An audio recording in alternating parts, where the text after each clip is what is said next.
กันพอบ่มีหยังรู้คือกันแหละเอานี้แล้วมันบอก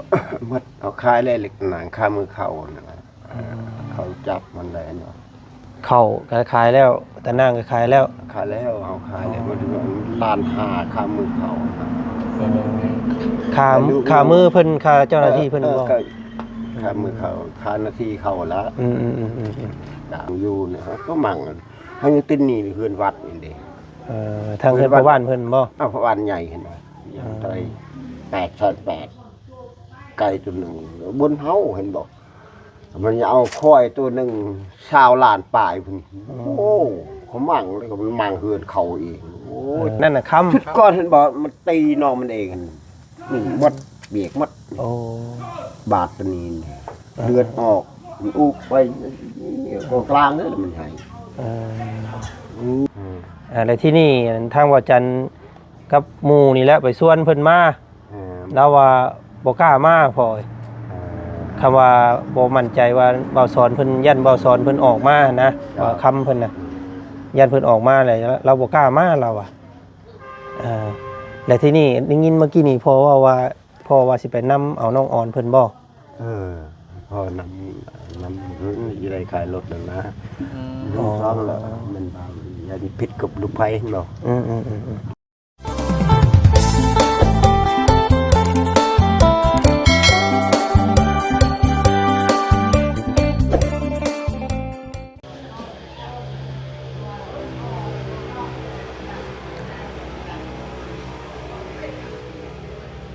ห้อยตัดภาพมาอีกบัดที่นี่ตะนางหายเอิดเติดพี่น้องเอ้ยเกี้ยงอ้อยซ้อยมิดซ้อยม้อยเฮือนของสาวอ่อนเนาะบ่าวสอนค่ำได้ปิดประตูประตางตีกรใส่ล็อกไว้เรียบร้อยพี่น้องเอ้ยดูพวกแปลนเอิดเติดเนาะอันนี้ทางพ่อของบ่าวสอนค่ำเพิ่นเนาะผัวน้องอ่อนเอาอีหยังมาตอกไว้ย่านคนขึ้นว่าซั่นซะพี่น้องเอ้ยประตูประตางปิดตายไว้แล้วเนาะเอ้ยเอาหลังจากไปไกลเกลี่ยมื้อวานนี้น้องอ่อนเพิ่นก็บ่กล้ามาย่านลูกย่านผัวออกมาแล้วย่านตบตีอีกว่าซั่นพี่น้องน้องเพิ่นก็ตัดสินใจถูกอยู่เนาะเพราะว่าลูกผัวเป็นแนวนั้นก็บ่กล้ามาอยู่เฮือนอยู่ซ่านว่าซั่นซะพี่น้องเอ้ยล่าสุดล่านี่พี่น้องเอ้ยเนาะทางเบาเสียงแจ้งมาทางกลุ่มแล้วเนาะว่ามีงบเอาผัวน้องอ่อนเอาเบาสอนเพิ่นฝากแล้วว่าซั่นพี่น้องเอ้ย7.5 ล้านมีทางเมย์ใจดีเพิ่นฝากมาให้แล้วว่าซั่นพี่น้องกะที่นี่ทางพวกเฮาก็เลยสิมาโอลมกับผู้เป็นพ่อบ่าวสอนเนาะว่ามีงบส่วนนี้ไปจ่ายให้ตำรวจแล้วก็ให้ฝากบำบัดเนาะจักปี2ปี3ปีบ่ก็ว่ากันไปพี่น้องให้หายให้เศร้าเนาะแต่พี่น้องปัญหาสำคัญนี่ก็คือน้องอ่อนเพิ่นนี่แหละเนาะสิกล้ามาบ่พี่น้องสิกล้ามาอยู่เฮือนอยู่ซ่านบ่บาดที่นี่เนาะอันนี้ก็รุ่นเบิ่งน้ำกันอยู่ว่าซั่นซะพี่น้องเอ้ยเนาะก่อนอื่นพี่น้องเอ้ย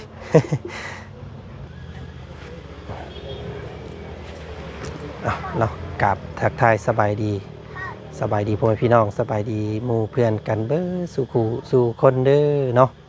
เจอกันครับอาจารย์คือเก่ามื้อนี้พี่น้องเอ้ยเนาะบรรยากาศตอนเที่ยงมื้อนี้ทางบ่จันพี่น้องเอ้ยเนาะพาทางบ่บุญ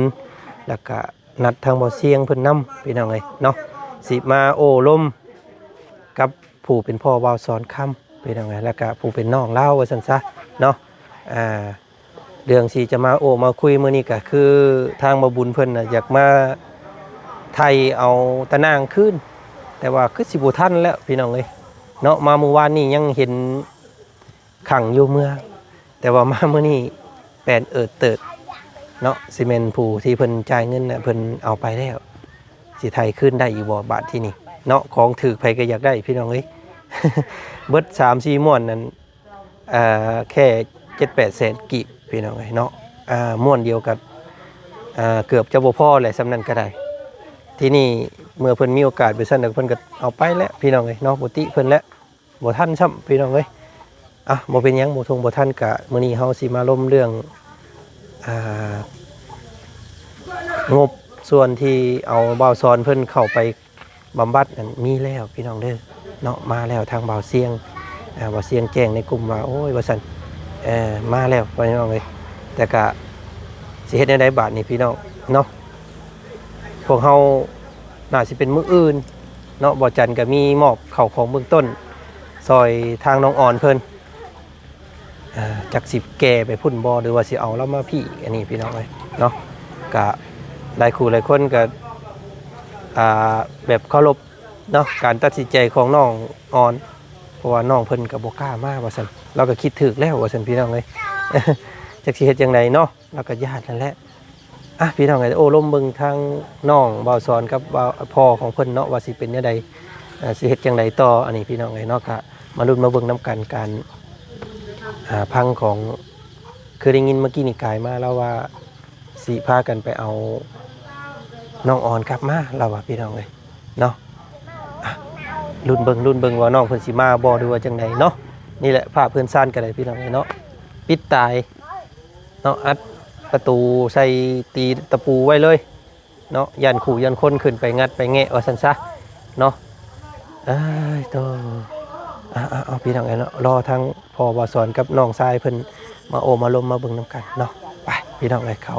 มาฟังนํกันเนาะตัดภาพมาบัดที่นี่พี่น้องเอ้ยทางตู่พ่อเพิ่นก็ได้มาแล้วเนาะเอาพอก่อนอื่นสบายดีพี่น้องเพิ่นแน่จ้าสบายดีเนาะสบายดีพี่น้องกันเบิดสุขสุคนพี่น้องเอ้ยเอาขอพังเสียงพอหน่อยนึงได้พอเฮาติดเองพี่น้องเอ้ยเขาได้จับแล้วมันยืนเขาใจกับใจกับลูกหลานเขาเองนั่นนี่ก็หลานป่วยอย่างไรมีอย่างใจกับใจเลยใจเย็นๆเด้อพอเด้อเนาะบ่เป็นหยังตอนนี้ก็ลูกชายนั่นได้ไปบำบัดอยู่ในมือของเจ้าหน้าที่เพิ่นเรียบร้อยแล้วเนาะเพิ่นได้เอาให้แล้ว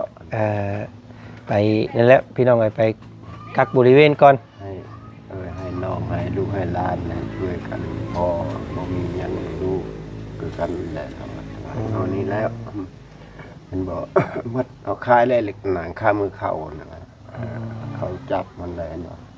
เข่าก็คายแล้วแต่นั่งก็คายแล้วคายแล้วเอาคายเลยมันลานหาคามือเข่าขามือเพิ่นขาเจ้าหน้าที่เพิ่นบอกขามือเข่าขาหน้าที่เข่าแล้วจ่ายเพิ่นเรียบร้อยแล้วเนาะเรียบแล้วด้วยใช่พี่น้องเลยจักม่วนก็บ่บัดเจ็บมันเห็ดเข่าม่วนจักเนาะแต่นางจักม่วนก็พออันขายนะเจ้าขายจักม่วนก็จักโคตร4 โคกเนาะ4 โคตรเท่าไรบาทนี่พอขาย1,500,000อ๋อ4 คน1,500,000บ่เอาไปเรียบร้อยแล้วเป็นเติร์ดเลยพี่น้องเอ้ยบ่เห็นเลยเนาะเห็นเลยไปแล้วลูกไม้ขายเห็นนี่ได้มันขมั่งแล้วกันเนาะขมั่งมันมีอย่างใส่คำมือเขายันเขาปล่อยมันหนักนี่เฮาเนี่ยเนาะบัดที่นี่นะทางตะนางนะทางผู้ใหญ่เพิ่นชื่อให้เนาะผู้ใหญ่ที่บุญมันชื่อให้ทางครอบครัวน้องอ่อนเพิ่นนี่แหละแต่เพิ่นเห็นในคลิปว่าทางพ่อนี่กันลูกมาฮอดแล้วบ้านนี้แล้วก็เฮาก็บ่แม่นไปสนุกมันบ่ลูกเอ้ยแต่ว่าเฮาก็บ่มีหยังให้ลูกช่วยพ่อแม่เดี๋ยวอันพอพังน้อยนึงเด้อพอดีอันมีทางผู้ใจบุญเนาะแม่ใจบุญเพิ่นทางบ่าวบุญสารวัตรเพิ่นเนาะเพิ่นว่าอยากไทยเอาตะนางคืน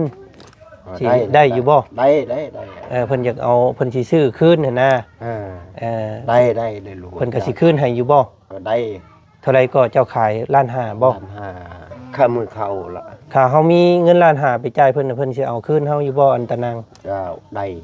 ได้อยู่บ่ ได้อยู่ อ๋อ มันเอาขายไปขายละล้านบ่ เพราะว่ามัน ลูก มัน ยังทันฮอด จักล้านก็บ่บุญ เจ้าชื่อ ไรก็ละ700,000เนี่ย 14 2ล้านปลายเนาะ ปลาย ช่องปลาย 2ล้านปลายผู้ใดหั่นน่ะซื้อตะนางอะนะ เพราะคนในบ้านเขาเองนะ เออ มีแต่เขาสิมาซื้อตะนางคืน จ้า เจ้า จ้า เนาะ จ้าจ้า เพิ่นก็สิคืนอยู่เนาะ จ้า บ่เป็นหยังสันพี่น้องไงเนาะใครอยู่ก็มาเฮาไปซื้อคืนเพิ่นก็คืนให้ใครอยู่ยันบ่เพิ่นเอาไปขายต่อขายหยังอีกนะเนาะ บ่แม่นไปขายต่อ โดย หมดจำนวนหมดไรเพิ่นก็จะเอาคืนบ่ได้ไล่เงินนะมีแต่800,000หรือ900,000ปลายนั่นล่ะเขาจะได้ดอกเบี้ยนะ นี่เขาไม่น่าจำเอาไว้คือลูกว่าวคือรถนี่ล่างนี่มาให้ค่ายให้พอนั่งอยู่เนี่ยเขาก็มั่งให้ตินนี่เฮือนวัดนี่เด้ ทางเพิ่นพ่อบ้านเพิ่นบ่ อ้าวพระวันใหญ่เห็นบ่อย่างไทย8 ไก่ตัวหนึ่งบนเฮาเห็นบ่มันจะเอาควายตัวหนึ่งชาวลานป่ายพุ่นโอ้เขามั่งแล้วก็มันมั่งเฮือนเขาเองโอ้ยตาย บ่าวสอนนี่บ่บ่าวสอนเพิ่นไปอาละวาดอยู่หั่นเนาะไปทุบไปตีเพิ่น เหมือนบ่าวสอนอารวาสอยู่พุ่น ชนครับ สอนคำ คำพัวพุ่นละ โดย สอนแล้วอู้บ่ได้อยู่เฮือนพุ่นเลยหางาน มันบ่าวสอนน่ะคือเมื่อวานนี้เนาะ พุ่นน้อง อันนั้นน่ะคำ ชุดก้อนเห็นบอกมันตีน้องมันเองนี่มดเบียกมด โอ้ บาดตะนีนเลือดออกมันอุกไปตรงกลางนี่มันหาย เออ สองคนไอ้น้องพิษกันมันเคี่ยน้ำมันเด้ อืม มันไปลักเอาน้ำมันเห็นบอกแต่ผู้น้องไปอย่าไปเห็นบอกอย่าไปตัดอันนั้นนะ ไปเฮ็ดเวียกเนาะ ไปเฮ็ดเวียก ผู้อ้ายไปลักน้ำมันนอก ก็เลยลงไม้ลงมือกัน ลงมือกันแบบลงอ้าว5 เดี๋ยวพังเด้อบัดนี้เด้ออัน จ้ะ เมื่อวานนี่เฮานั่นไปบ้านน้องออนเพิ่นเมื่อวานนี่เนาะพูดแหละพี่น้องเอ้ยเจ้าก็ฮู้อยู่บ่ว่าเพิ่นอยู่บ้านนั่นน่ะอยู่บ้าน บัญชแลน บาสแลนด์เนาะลูกเต้าเพิ่นน่ะไปอยู่นํกันเบิดแล้วตอนนี้ จ้า เนาะพาเพิ่นไปส่งเบิดแล้ววานนี่เนาะแล้วที่นี่ทางว่าจันทร์กับหมู่นี่แหละไปส่วนเพิ่นมาแล้วว่าบ่กล้ามาพอคำว่าบ่มั่นใจว่าเบาสอนเพิ่นยันเบาสอนเพิ่นออกมานะว่าคำเพิ่นน่ะยันเพิ่นออกมาเลยเราบ่กล้ามาเราอ่ะและที่นี่ได้ยินเมื่อกี้นี่พอว่าสิไปนํเอาน้องออนเพิ่นบ่ พอนำรุ่นยี่ไรขายรถนั่นนะ อืม ลูกท้องแล้วมันบางยันพิษกับลูกไผ่เห็นบ่ อ๋ออันเรื่องของเรื่องน่ะคือตู้พ่อเพิ่นนี่อยากขายรถเนาะ ก็อยาก จ่าย ก็เลยเราอยากไปล้มน้ำน้องอ่อนก่อนเนาะยันผิดกันเนาะเดี๋ยวสิเอาเงินค่าขายรถนั่นไปมอบให้ตำรวจเนาะ หมด แล้วก็ผากบำบัดเบาคำเพิ่นเบาสอนคำเนาะซื้อเพิ่นเนาะ จ้า แต่ที่นี่พวกลูกก็อยากมาแจ้งทางตู้พ่อไว้ว่าบ่ต้องเผาขายกระยาเนาะ ได้แล้ว บ่ขายกระยาเด้อรถเด้อ จ้า เนาะพอดีมีทางเบาเสียงเพิ่นยังบ่ได้เข้ามาแจ้งเนาะเห็นเพิ่นแจ้งในกลุ่มว่ามีงบในการจ่ายค่าตำรวจแล้วว่าซั่นเนาะก็เพิ่นว่าคำว่า7 ล้าน5จ่ายเพิ่นนี่เพิ่นอยู่ได้จักปีเพิ่นเว้าเพราะ ว่า3 ปีมันช่วงก่อนละก็ได้มือบาทละ โอ้คำว่า3 ปีนี่ก็ถือว่าอยากขาดพุ่นแล้วเนาะอยากหายขาดพุ่นแล้วพี่น้องเอ้ย พลาดแล้ว ต่างบำบัดเนาะบ่แม่นว่าเอาเข้าไปกักขังแบบ 3 ปี นั่นได้พี่น้องเอ้ยเพิ่นไปบำบัดได้นี่ไง ทำบัตรไปนี่นะ ไปคนบัดมดก็จงคืนมดละมือบาทนี่แหละได้มดเขาว่ามือช่วงเราเอาเอง แต่ที่นี่คืออันพวกเฮากังวลนี่คือย่านน้องอ่อนเพิ่นเนาะย่านเราบ่อยากมาแหละพี่น้องเราย่านเด้ ปฏิญาณเขาว่าเขาช่างแล้วก็มาเอามาฮอดแล้วมาบ้านนี่แหละไปเอาเด้อนางอ่อนนี่มา เจ้าติดต่อโทรหากันนะบ่ โทรมาหาแล้วนะ เ เมื่อแบบเป็นอย่างนอกมา3 ปีแล้ว คำว่า3 ปีนั้นน้องเพิ่นสิมาอยู่เนาะ มาอยู่แล้วถึงแจ้งการกับตำรวจนะ ตอนนี้นั่นอัน ลูกเจ้านั่นเพิ่นอยู่เพิ่นจับอยู่ไสตอนนี้เพิ่นเอาไว้ไส จับกลางทางบึกจับ บ่อันตอนนี้นะเพิ่นขังอยู่ไสแล้ว ก็ลงไปแล้วครับมัน อ๋อเอาลงไปเลยเออ ต้องไปเซโปนบ่ ยังแต่ว่ากายเลยปูนฮอดสวรรค์ไปแล้ว หลักสะหกพุ่นแหล้วเนาะ ชาวฮกไปแล้วก่อน หลักสะหกพุ่นแหล้วศูนย์บำบัดพุ่นแหล้ว เออผิดก่อนตีมันหนักเลยช่วงอันนั้นมดแดงเขาใส่ส่งเสื้อของแกมัดหนักตำรวจเจ็บหมันแล้วให้ดอก นั่นนำบริเชียร์ไล่เงินดิเป็นเฮ็ดตำรวจนั่นนะ อืม ตีตำรวจ สู้เด้เนาะอันเบาคำเพิ่นสู้ อืม สู้แล้วก็จับผ้าจับมีดนะเพิ่นก็เลยเอามาหลายนายเนาะมื้อน่ะคือว่า8เจ้าหน้าที่ เด้อ 9นาย10นายผู้ใดว่าซั่นเนาะมาหุ้มเอาเนาะ เก่าหน่ายผู้หรือเปล่ามันเว้ยมันสิเฮ็ดนี่มันอารวาสมันบุญญาณสันซ่องเทือกไปเอามัน อ๋อ คือหนึ่งเขา